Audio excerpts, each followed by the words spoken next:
welcome to the Digital Dojo, first episode here at In Life Ranch, where we discuss digital marketing topics, tips and trends for your business each month with myself, David. And me, Cooper. We may not always be formal, but we're always real and authentic and adhere to the Bushido Samurai Code. Righteousness, loyalty, honour, respect, honesty, courage, consistency. Yeah, those. In this episode we have coming up, first of all, we're going to be delving into some little news and updates that might be useful for your business in the whole digital arena. Then each month we're going to have a deep dive topic where we'll either be speaking to a client or looking at something big that's going on in the industry that might affect your business at the time. So this month's deep dive topic is the Google monopoly, which you may or may have not seen in the news at the moment, but Google essentially taking over the world. We'll be looking at that, and then we're always going to finish with a useful tool, top tool of the month, either a free tool or a very cheap tool that would be really useful for your business that you can get online. So let's crack on first, shall we, with the news. So I made a little note here. So sort of recent things that are going on in the media at the moment is one, sort of getting ahead of ourselves on the whole Google monopoly, but they have been looked to force to break themselves up, and they've done this in the past where I don't know what agency is above them, the government or whatever, say too big, got to break yourself up, and there's rumour that they might have to be forced to sell Chrome, which is like the biggest used browser. It's got, I think it's like 60% of the browser market or something like that online. It might be that they have to disband that, which would be terrible for Google. And a few people are saying, oh no, that'll never happen, but what do you think? I think people need to shut up and just let Google get on with it. They're great at what they do. I know, yeah. Just respect our overlords. Exactly. This is the world now. You know, we're going to be worshipping them soon. So, if it works, don't fix it. If it ain't broke, fix it. If it ain't broken, don't fix it. There we go. Let's write that one down. Yeah, so I agree. Let them get on with it. But people are saying, oh no, they'll never be forced to sell Chrome. But if they are, then that's a massive hit for them. And I get the idea of saying they've got a monopoly because they can shoehorn things into Chrome. So do you know what I mean? They've got all their stuff and they're forcing it into what you're using to browse the internet with. They're forcing it. But those things work. This is true. But I mean, the only thing that annoys me with them is the monopoly is that they have that control.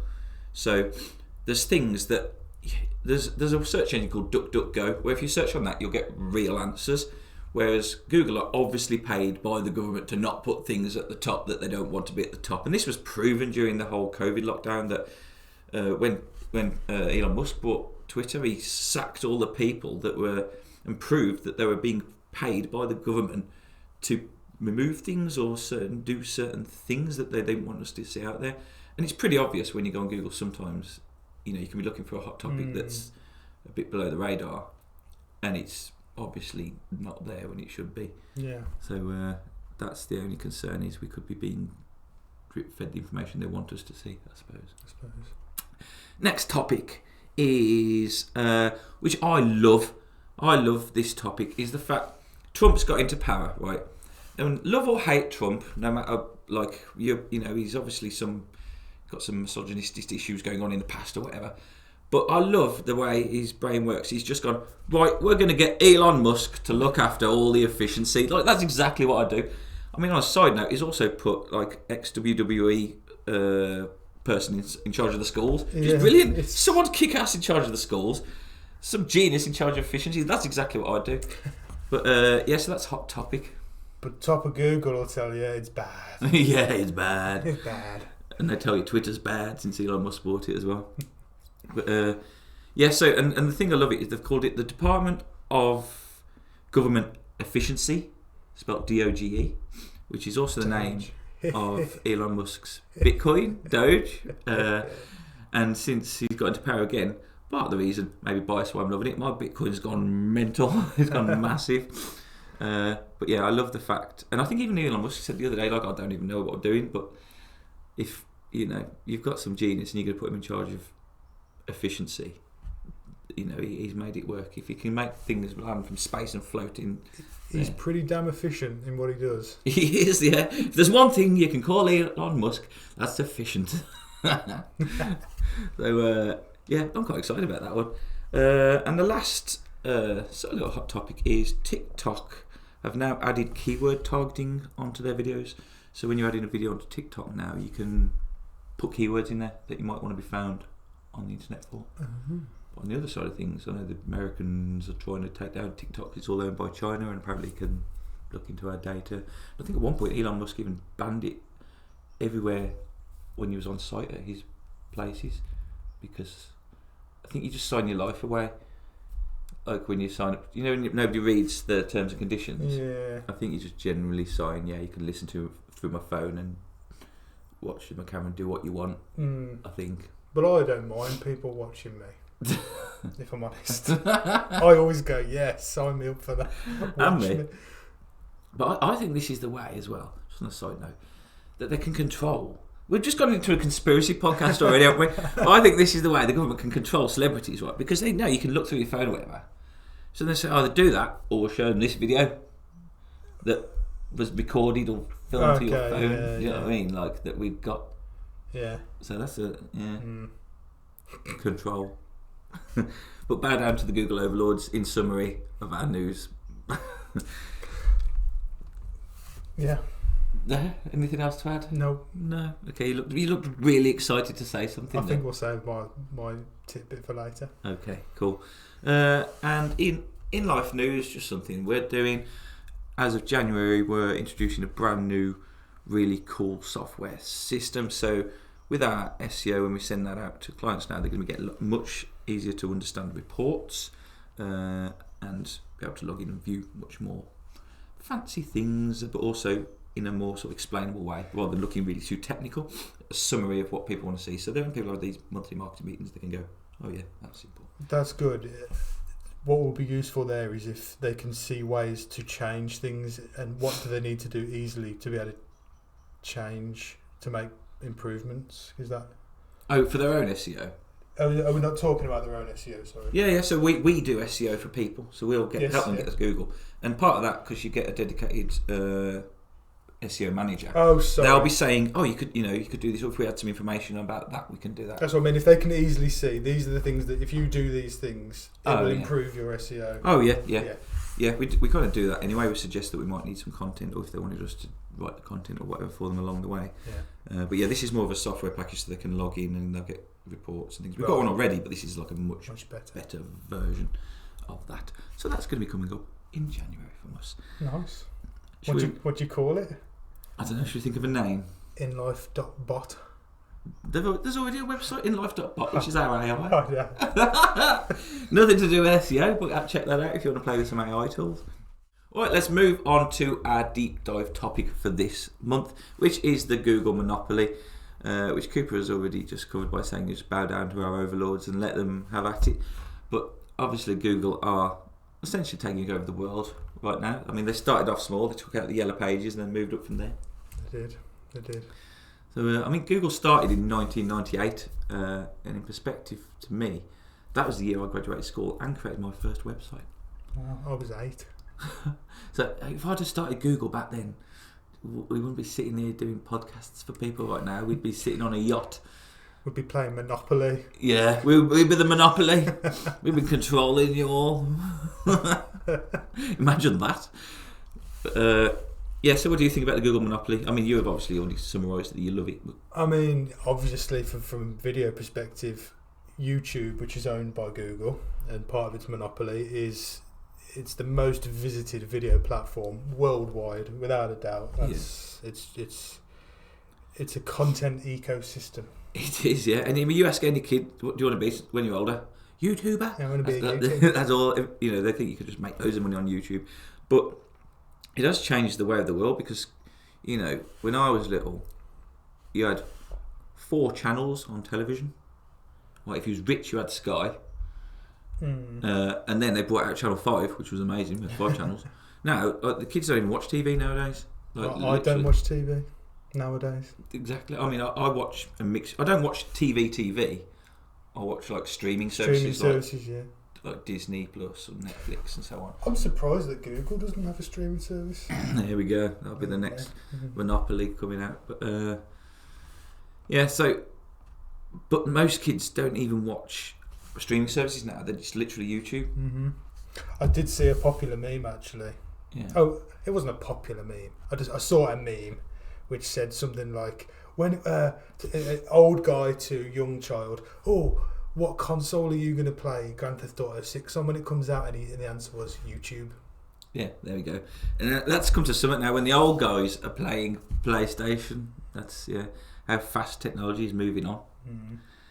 But yeah, so as you say, YouTube's just massive. They've got the monopoly there now. You know, you've got other video platforms like Vimeo or whatever, which I think they tried to get into the whole we've got music videos on their market.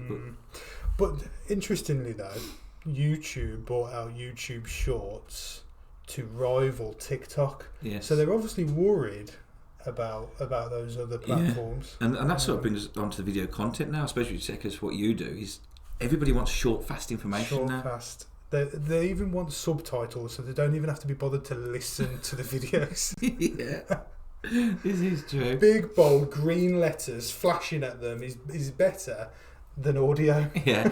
And emojis to tell you how to feel. Yeah. In the olden days, you used to have like fake laughter in the background. A laughing track. Yeah. No, it's like a laughing face. This means you should laugh here now. One up there. Yeah. Everybody laugh. Yeah. So, but you're right. It is short, sharp information. So short form factor. Yeah. And anything below like the videos that you do now for like companies. Obviously, you do like long scale videos, explainer videos or animations and that. But most of these like little short like videos, like an advertisement. Like what length would you say they're film? Anything over a minute is too long. Yeah. Yeah. I was going to say something then. That's what he tells all the women. 60 seconds. Pump. What's going on about? Yeah, 30 to 60 seconds is ideal. Yeah. If I send someone a 10-minute video, they go, well, hang on a minute. Bore off. Yeah. My kid ain't going to watch that. Yeah, it's true. But and I suppose that's hard for you, is cramming everything into there. Yeah. But it has made videos more fast-paced. Yeah, so yeah, like you say, well, back on the whole Google subject, they brought out Shorts, and sometimes you forget, I think, like, how much Google owns. People forget that, YouTube is part of Google. Chrome is Google. What else? They've got the new AI now, the Gemini. Gemini, yeah, their whole new AI platform, which I think ChatGPT got in there earlier, but, so did MySpace. That's true, actually, yeah. And so did. But over the years, Google have tried to dip the toes into many things. Do you remember when they had their own social media platform? What was that called now? Oh, Google. Oh my god, I'm gonna Google it. Google it, yeah. Google Plus. There we go. Quick Google. I was asleep there. Sorry. Google Plus. Yeah. Don't remember that one. You don't remember? Google brought out something to combat Facebook. And Google Plus, no. Twitter and they called it Google Plus, and it was a social media thing. Didn't take off by the sounds of it. They got told off for that because at the time, like social media had an effect on your Google rankings. So right now, like the more social media do doesn't have a direct effect on how well you're going to rank on Google. It has like a sideline effect in terms of if you're getting more hits to the website, more hits are going to see it's more popular and so on. But popular on social media doesn't necessarily equals popular on SEO. But at the time, Google did do a thing where they would make it that it was doing that, and they got told off at the time for that, and eventually it got killed off. Yes. By the overlords. And they've tried other things as well. There's other random things Google have just brought out through the years, especially because, we use the whole Google Business Suite for in life. So we've got we use their email platforms, we use their docs, we use their file sharing and everything like that. And now and again you'll say, they've brought out this, and then every so often, that's been discontinued now. But part of what they are doing now is like really trying to push AI. So trying to get AI to help you write emails at the moment and get to manage everything in your Google Business Suite. Yeah, and that now has integrated an AI image generator within Google Docs. So if you want to type some text saying I want to put a picture of an office environment where everyone's writing, it will generate a document. That's already in Google Docs. That's already integrated. I haven't even played or saw that yet. Yeah. I keep getting these pop-ups like I say, they're saying, we've integrated this AI. See that minute at the moment, like, I'll have a look when I've got time. Yeah. But that's good to know. And like, have Google done anything with video generation yet? Because the whole AI video generation is a bit weird. I mean, yeah, there's they're testing at the moment Google Vids, which is going to be an AI-powered video tool which will help you to create storyboards and scripts. I think it will create videos as well. Yeah. The problem is AI videos, you can always tell, can't you? Yeah, you got a bit jumbled on. They've got 12 fingers and their ears tucked inside their eye. Oh, they are getting better though. Yeah, they are getting better. And again, back to the conspiracies.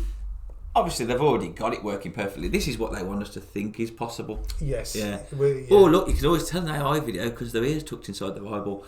You know, what's happening in real life? The CIA have got completely perfect generating moon landings and all kinds of stuff for years. If I was to show you something on my phone, would you be able to pop it up on the screen for the viewers? Let's do it. I have here some AI generated pictures of us as minions. What? Why? And why am I not aware of this until right now? So you can pop this up on the screen, but there's me as a minion. Brilliant. And this should be you, I think. Oh! I did it off that picture of you, but it gave you this grey beard. I mean, if I put some glasses on, I'd pretty much, and some dungarees, I'd pretty much just look exactly the same. And dyed my beard a bit grey. But yeah, minionised. There we go. The power of AI used at its full extent for business. So going back to the whole Google monopoly sort of passage that we're following here. Yeah, they're going to be forced to... Well, there's rumours they're going to be forced to sell Chrome. I don't think it'll happen. Others don't think it'll happen. If it was to happen, couldn't they just start up a new one and call it, I don't know, not Chrome, Shiny? Yeah. Bronze, yeah. Yeah. Metallic. Well, no, because that's the idea. They're getting told off. And I mean, they've already been told off for like... they did something, I think it was in Germany, where it was banned because they were like tracking people's data and doing certain things. And someone did a test, like Google Maps, that's another one of their monopolies. Like everybody uses Google Maps now. And that's integrated into so many different things. What was it? My Ford app this morning. When I open my Ford app, it says there's a tracker to see where your car is. Mm-hmm. It said, no, except now this is now integrated to Google Maps rather than its own map. But yeah, so somebody did a test, and what they did was they got loads of mobile phones with Google on. Have you seen this? Yeah, and put it in like one of those little pull carts and pulled it up and down a really quiet street by then where nobody ever drove. And then looked on Google Maps and it showed that it was busy. On that street after he'd been doing it.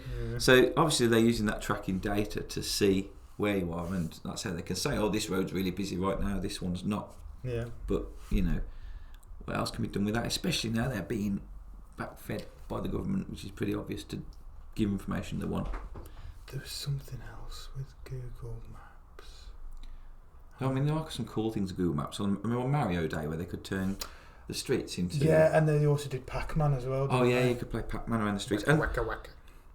And, you know, I suppose if you're going to say a company is a monopoly, then it's got to be a company that can have every view, every angle of every street, looking in every window, all accessible. They did say that... Oh, no. Scrap this. It was Pokemon Go that I'm thinking of. Okay. Have you seen about the Pokemon Go thing? No. How the Pokemon Go was just a way to... they put Pokemon in specific places because that area wasn't mapped properly. They were building a geo of the whole world. Oh, okay. And they specifically put Pokemon for people to walk over to. Got you. Because they hadn't quite mapped what was the location. Yeah. I'm not. Yeah. Fun fact: that was created by Niantic. Niantic. Which prior to that was another game called Ingress. I was trying to think of the name. Yes, and we used to play that Ingress game, and a lot of the tags around this area now, you could add the tags yourself to Ingress. You'd take a picture and say, "Oh, this is a key location." Add a thing there. Pokemon used those for their game. So a lot of the tags around here were taken by me. There we go. If you're playing Pokemon Go around the area, you're welcome. So back onto the Google Map malarkey. I was going to say something about the fact that years ago when I first started driving, I had a map. I didn't know how to use a map. Luckily my dad was a truck driver, so wherever it was I'd phone him and say I can see this. And I had dad nav, because you didn't have to worry about using your phone while driving back then. I'd record myself. What? Tape player in the car. Yeah. I'd record myself beforehand and go, right, in 3 miles, and talk really slowly so I could No, you wouldn't. And in 3 miles, turn left.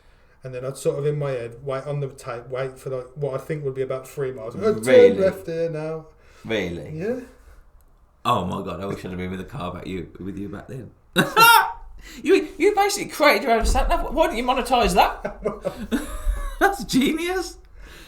But yes, but then back then, imagine then, right, if we said, oh, don't worry, in a few years' time, the entire world will be mapped out and you'll just be able to drop a pin spot and look as if you're standing around it. That's insane. I do have one gripe with Google Maps. If I put it to walking mode and say if I want to walk from here to the shop down the road, it says 13 minutes. It only takes me 7 minutes. Yeah, it'd probably take me 13. Your legs are twice as long as me. Right, yeah, no, actually, I never thought about it like that. Yeah. You're striding like a giant. Us hobbits take a little longer. Yeah, that's true, yeah. So there we have it. That is a discussion on the monopoly of Google. If you think there's anything we've missed, please do drop them in the comments, because we do tend to go off on tangents. And we can always pick them up next time. Or if you've got any questions on anything we've said on the deep dive topic, please drop it in there. And obviously we can always jump on and answer them as and when. Yeah. So let's move on now to the tool of the month. It's me. I'm the tool of the month. We need a theme, do. Oh no. Oh, can I do the theme music live? Write the theme tune, sing the theme tune. Yeah. Go on then. Diddly diddly din. That was awful. That was Who Wants to Be a Millionaire. Yeah. No, that was Countdown. I was going to do oh no. We did. What was? Remember the theme song for Dog Tanyan? No. Oh. Ooh! Fancy that. Tool of the month. That was very camp and very precise. We'll go with that.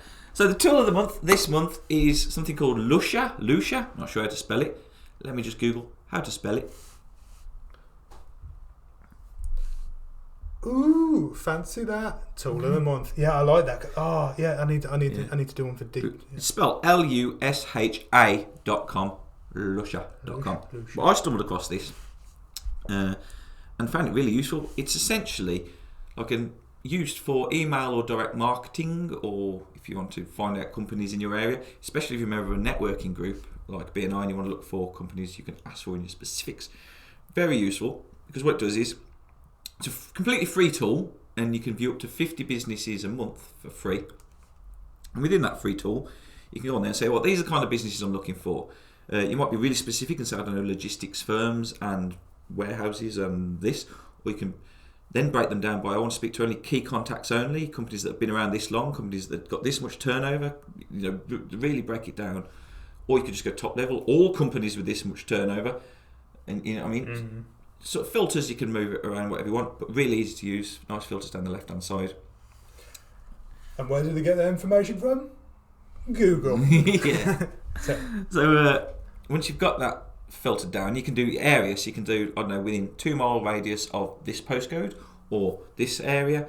So you then pulls out a list of companies. These are all the companies that are in this category that you've done, and it shows them all the names to begin with. So you can just see them all. Mm-hmm. But then you get 50 tokens or something, whatever they call it, a month that you can unlock. So you can tick a few and say unlock these, and then you can view their phone number, email address, postal address, name of the contact, and it's from like the company register, I presume, or something along those lines. It shows LinkedIn details as well and things like that. Yeah. It does if they've got them, and then from that as well, in the free tool, you can create an email to send out in there, and they've got an AI tool that will create an email flow. So you can say, just use I want to send an email about I'm advertising this, and then it'll create an email flow for you. So it'll create the first email with all the content. Then it'll say if after X amount of days they don't open it, send them this email. And if they don't open it after X amount of days, send this email. Clever. And then you can go in, obviously, because the AI generated content is a bit probably Americanized and a bit sort of you can just change it. Yeah, but you can go in and adjust it all up, and then click go once you've synced it to your emails and so on, and it'll do that email campaign for you as well. And then you can, if you wanted to, you've got the phone number, so you can make direct contacts or send them mail campaigns. But for like $50 a month for a small to medium business that's targeting a certain area, I thought that was a brilliant tool. I mean, it's free at the moment, so whether they'll start charging, make the most of it while you can. Yeah, check out that lusha.com, lusha.com. Lusha. And that was our fancy that tool of the month. Yes. Right. Now that is a summary, I think, of what has been going on this week and this month in the digital world. We will be now back monthly. This is the first of hopefully many episodes until we get bored or dead. 12 a year to be precise. Exactly. We've got these fancy new tops. Look, sporting Digital Dojo. Next month will be the Christmas special, where I'll be giving away one of these to one lucky viewer. The one I wore. This stinky one that Cooper's been dancing around in. No, we've got a size. I think we've got a size medium and a size large to give away, so they can choose, and then we'll potentially keep one to give away another month. Sounds good to me. So that'll be next month in the Christmas special episode. Thank you for bearing with us and muddling through this first episode of the Digital Dojo. Hopefully we have been authentic, as we say, may not always be formal, but we're always authentic, and stuck to the Samurai Bushido code. And as I always say, have a great Digital Dojo day. I love you always say that's the first time you've ever said that in the history of the universe. But when we start doing it loads, they'll get to know me saying, and as I always say, have a great Digital Dojo day.